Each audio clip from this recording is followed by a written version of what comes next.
I've been on a roll with videos lately. 2 videos in 2 weeks. I need a vacation, I need to go outside, I need to go on a camping trip.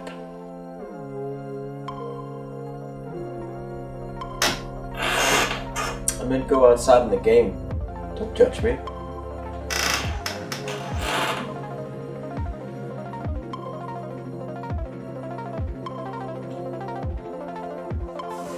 Alright, fine. Let's review a game, if that's what you want.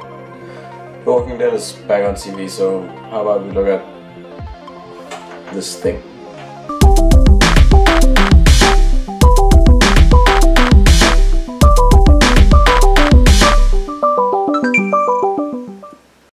So what is this game that kinda looks suspiciously like Walking Dead with its friendly police officers, silenced guns, RVs and ninja loner ladies? Well, this, my friend, is the best Walking Dead game you've never played.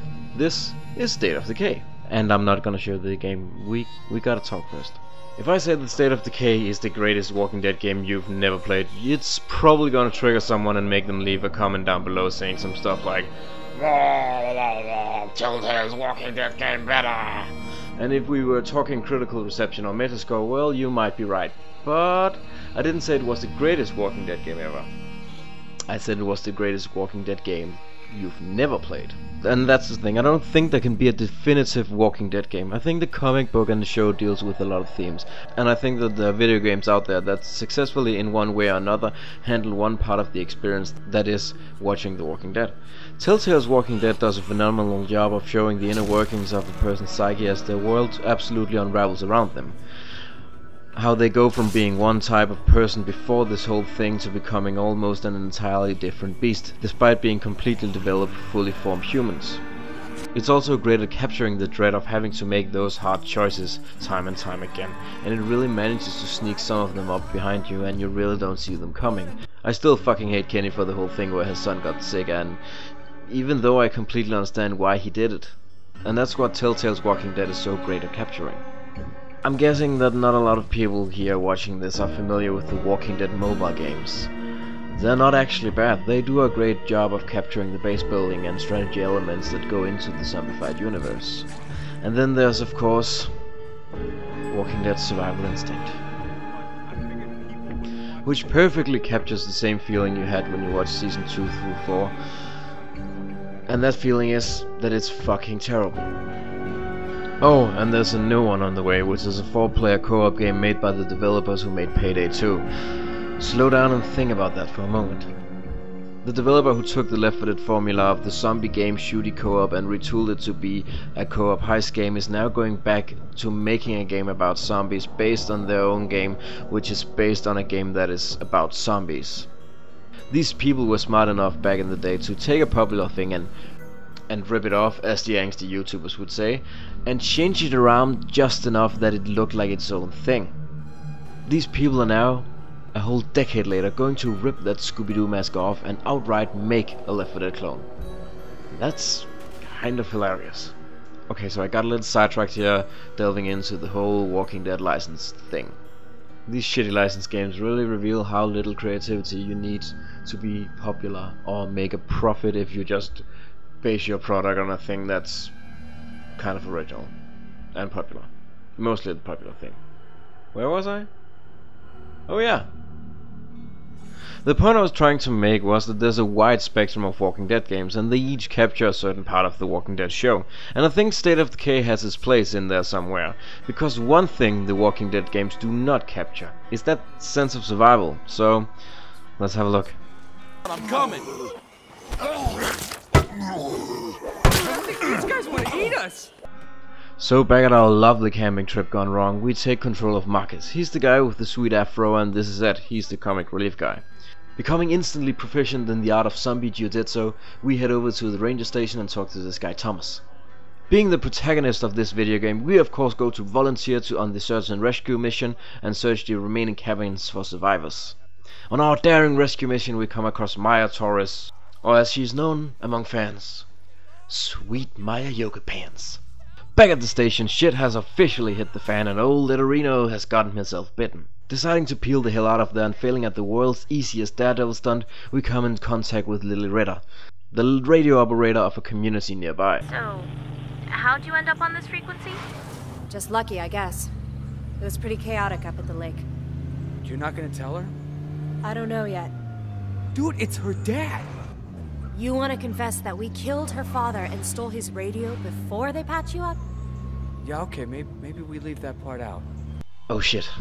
That's gonna be awkward.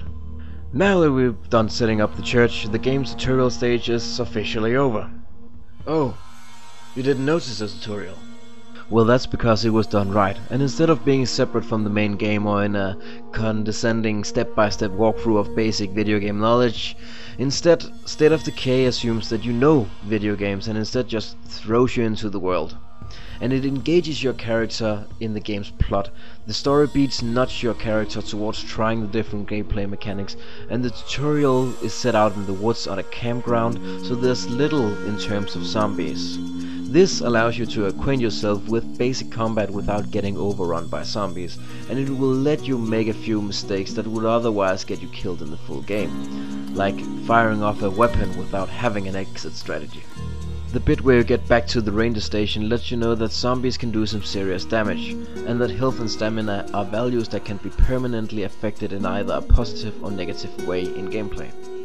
If you exert yourself too much, your stamina will permanently decrease until you take a rest, and health will do the same as in the case with Ed getting seriously injured by the dead Thomas. Later, it introduces us to vehicles in our daring escape and the fact that they can break if not properly maintained, or in our case, completely blown up if you attempt a Dukes of Hazzard jump over a ravine in a beaten up pickup truck. Finally, there's Lily's house tour that shows us each of the facilities and lets us know throughout the in-game dialogue or in-universe problems that each facility has a use and can be upgraded. With our tutorial completed, it is time to head into the world and die.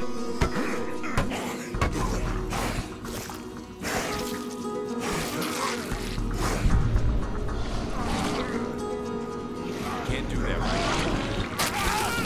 Oh, I'm not kidding. You're gonna die. A lot, am I?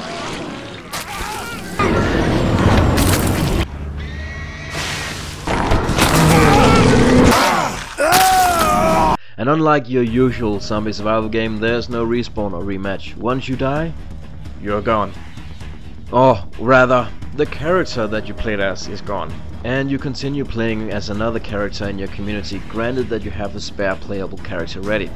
The people in your community function like extra lives, and the more community members you can attract to your community, the more lives you have, and the more times you can fuck up. So you're gonna wanna attract a lot of people to your community. Because you're gonna fuck up so many times if you're just one audio cue away from being a jackass montage.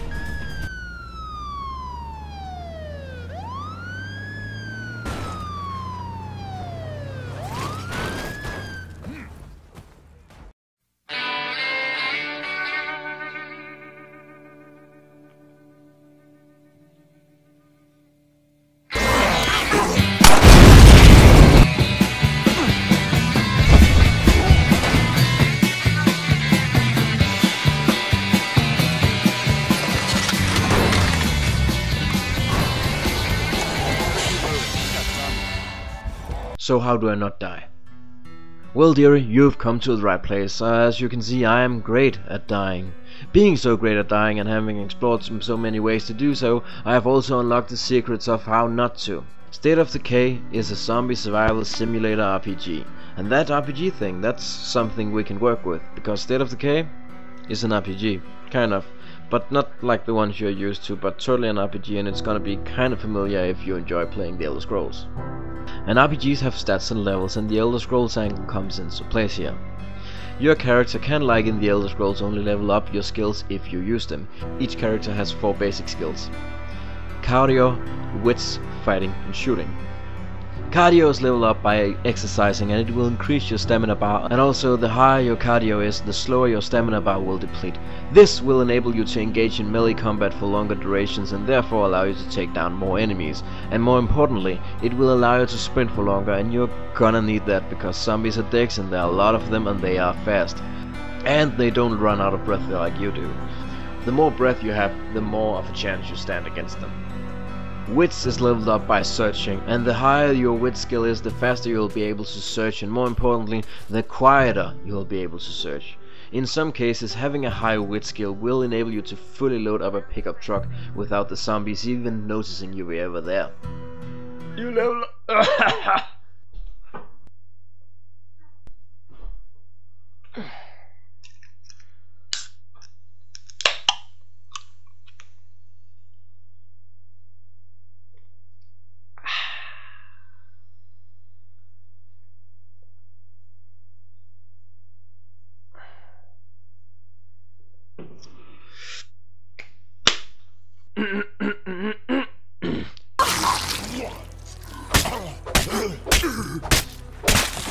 Fighting and shooting are pretty self-explanatory. You level up your fighting by using melee weapons, and you level up your shooting by using firearms, respectively. The higher your level is in these skills, the higher of a chance you have to score a lethal blow. Finally, there are also specializations. When you reach a certain skill in a level, like level 4 in a combat skill, which is fighting or shooting, you can pick a weapon specialization, which will give you a new XP bar for that specialization. If you pick a melee specialization, you can also unlock a special attack, which can be extremely useful. Like with a bladed weapon, you can unlock an attack that allows you to cut the legs off of a zombie in a single swoop and totally incapacitate it. But wait, there is more!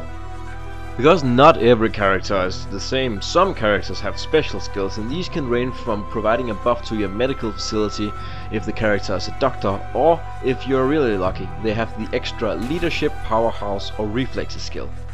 Leadership allows the character to quickly befriend other groups of survivors and boost the morale of your own community. Powerhouse not only gives you a massive bonus to scoring lethal blows against zombies, it also removes stamina penalties from big guns and heavy weapons, and increases your carry weight and the amount of items you can carry. Reflexes, on the other hand, provide massive bonuses to stamina regeneration. And of all the skills, I think it's the one that is the most useful, personally. But wait, there is more. Powerhouse and Reflexes unlock 2 extra ability, one for crowd control and one for an extra takedown. And then suddenly the melee combat that seemed kinda clunky in the beginning doesn't seem so clunky anymore. As you play with it more and more, you suddenly learn the ins and outs, not only how to use the skills that you gain from levels, but also how to use the environment. Pushing a zombie against a low fence will cause it to fall flat on its face, allowing you to either do a quick takedown or focus on the other zombies that are still standing. Even how you hit a zombie has an effect. You got a range of different attacks, and even more if you level up your skills or have extra skills. But there's also 3 types of weapons you can choose from, and they each have their own strengths and weaknesses. Edge weapons are useful for slicing and dicing, and they are very quick killing tools. Blunt weapons are great for crowd control as they stun their enemies. And finally, heavy weapons can hit multiple enemies at a time. But there's not really one weapon type that's better than the others. There are some weapon types that are better suited for one character than another. It's all a question of what basic skills they have and what extra skills they have. And I actually think that genders play a role when it comes to the heavy weapons. I don't know, I'm not sure. There's a lot of hidden data in this game. Don't take my word for it.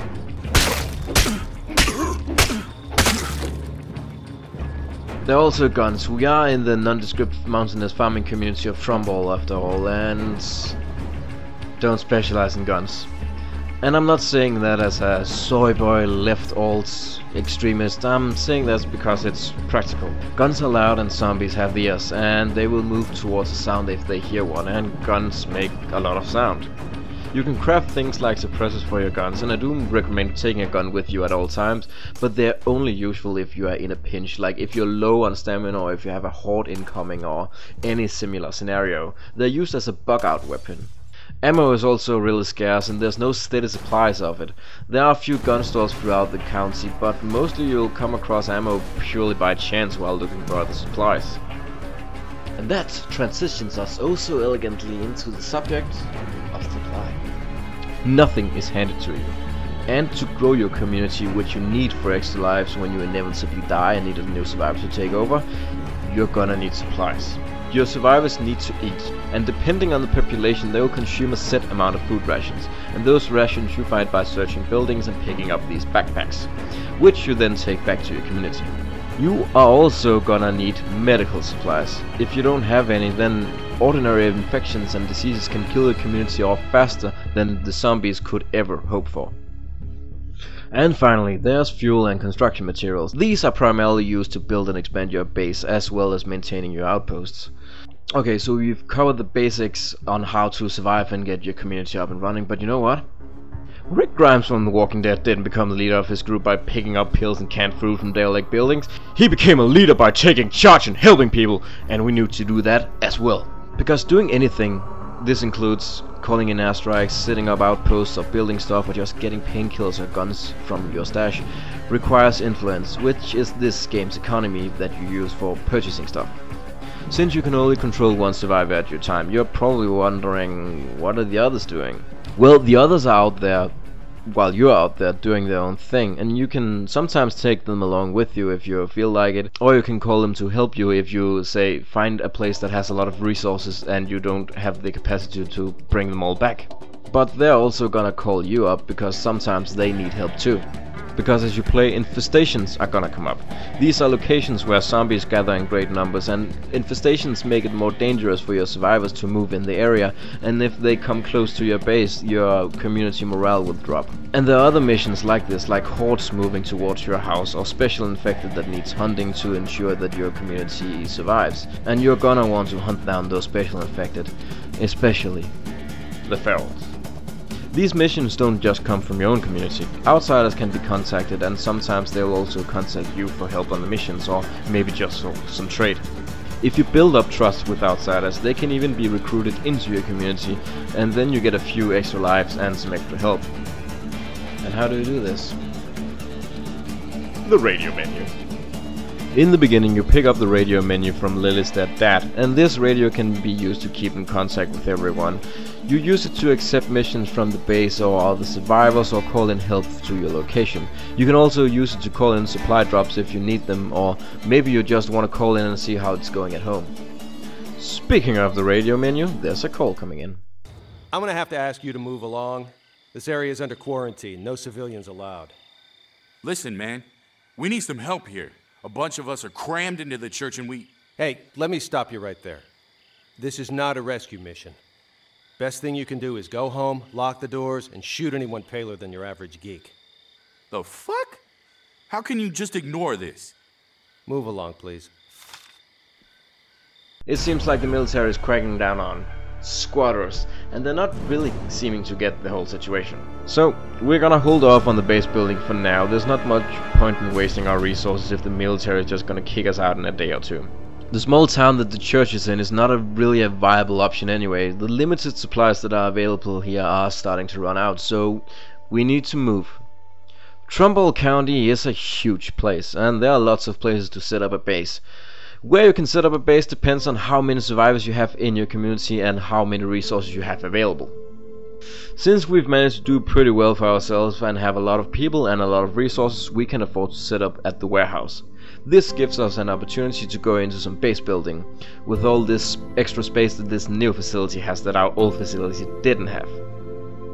But since this game is kinda clever, there are no location in the game that is gonna provide you with the space to build all the facilities. There are 11 in total, and they are all really different. This is everything from farms to libraries to training facilities and munition crafting facilities. Some survivors have special traits that will allow them to operate a facility more efficiently, or even sometimes grant special abilities to that facility. As an example, if you have a chemist and you have a library, you can research different medicine crafting, and you can use your infirmary to craft powerful drugs like morphine. Or if you have a training facility and the right survivor, you can use that facility to offer other communities melee training, or your own community, and give them an XP boost for their melee combat. So as we've arrived at this bigger town, there are also bigger opportunities opening up to us. There are a lot of different groups of survivors out there, and there are a lot of storylines to pursue and resolve.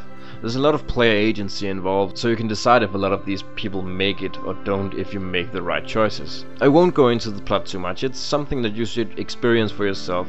Trumbull County is an interesting place with interesting people. You'll find everything here from mysterious robot voices in the sky to people with hidden secrets and military conspiracies. But like I said, I'll leave that for you to uncover.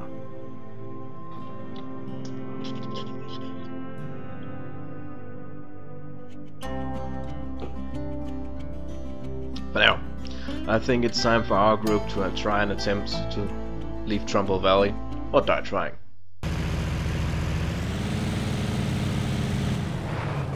All right, I'm gonna set the charges.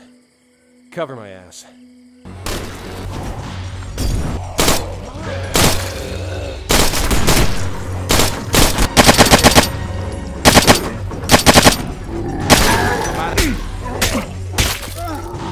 That's it! Charges set! Go! Go! Go!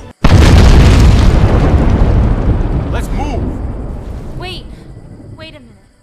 Lily, we don't have the time. Just a second. Mother of God. What do we do now? We go to work. But wait! There's more. So, we've just completed the storyline mode, but there's more. There's also a separate story mode called Lifeline, where you take control of a military squad deep in the metropolitan area of a nearby city. Here you'll get to play with the literal big guns. Your mission is to operate an evacuation zone and defend it. You'll need to evacuate important survivors out of there, like military personnel or medical professionals, who can be valuable in finding a cure for the zombie virus. The whole thing is kind of like a power fantasy, as you get to use the guns that you never could in the main story mode, and there's also plenty of ammo, so you don't have to worry much about scavenging, and resources like food and medicine aren't really much of a problem. And you're also provided in an insight to what the military were doing while you were surviving in Trumbull Valley, and why they acted like they did in the main story. But wait! There is more! Lifeline is great and all, but the thing is, the thing that gets me to come back to State of Decay 5 years later is Breakdown. Breakdown is a crazy mode where you start with nothing and you contact a group of survivors and you try to escape Trumbull Valley. To do this, you need to do everything you did in the main game, but you also need to find an RV, repair it, and select who goes on the RV and who doesn't, since it doesn't have infinite seating. Sounds easy? Wrong. Because you see, the RV doesn't make it out of there, it breaks down again, and then you have to start all over. But this time there are fewer resources, more zombies, more special infected, more infestations, and the RV needs more repairs. And once you're done with that, well, it breaks down again, and this time there are even fewer resources, even more zombies, even more special infected, even more infestation, and the RV needs even more repairs. And before you know it, this is your 9th round, and you are fucking loving it. If you ever thought the base game got a bit too easy, try your hand at Breakdown. It's every masochist zombie survivor's wet dream. But there's one thing that makes it even sweeter. There are unlockable characters. While playing Breakdown, you unlock special characters by doing in-game achievements. These range from stealth killing a set amount of zombies in different ways to killing special infected and building facilities. These special survivors have upgraded stats and sometimes come with special weapons that you can't get normally. A lot of them are also from story mode, so it's nice to see some faces that didn't quite make it out of Trumbull originally get a second chance here. Or a third, since even if you didn't bring them on the RV and around, maybe they got killed, whenever you start a round over you can run into them again, but this time they are in other communities, and there's something heartwarming about seeing Hazmat Guy, who literally got ripped a half a round ago by Feral, get another shot in life with a community out in the countryside. Let that crazy bastard just frolic around like a little baby plastic sheep. Breakdown is fun. Breakdown is fun. It's a lot of fun. And with that, I think I've said everything that I wanted to say about State of Decay. State of Decay is probably the game that is most deserving of being on an episode of Neverplayed. In this show's storied, long, 3-episode run, I have never seen a game as quite as gemful as State of Decay, and unfortunately, also as hidden. It's one of those games that really deserves to be scrolling along on the Twitch or YouTube gaming homepage when you first click in. And with the second one coming in 2018, I guess. Still no concrete release date other than 2018. And we are now 2 months into 2018. Yeah, that makes me a bit angsty, sorry I got off track. When State of Decay releases, it is my dream to one day log into Twitch or YouTube gaming, or Mixer I guess, and see in front of my eyes some boy who should probably be in school, sit in his DX Racer mega chair of gaming, slouched in a comfortable position, playing State of Decay 2 with his mates, doing a collab while they do an elo grind. That wasn't right, I'm sorry. That is my dream, and State of Decay 2 has from what I've seen, a fair shot of living out this dream for me.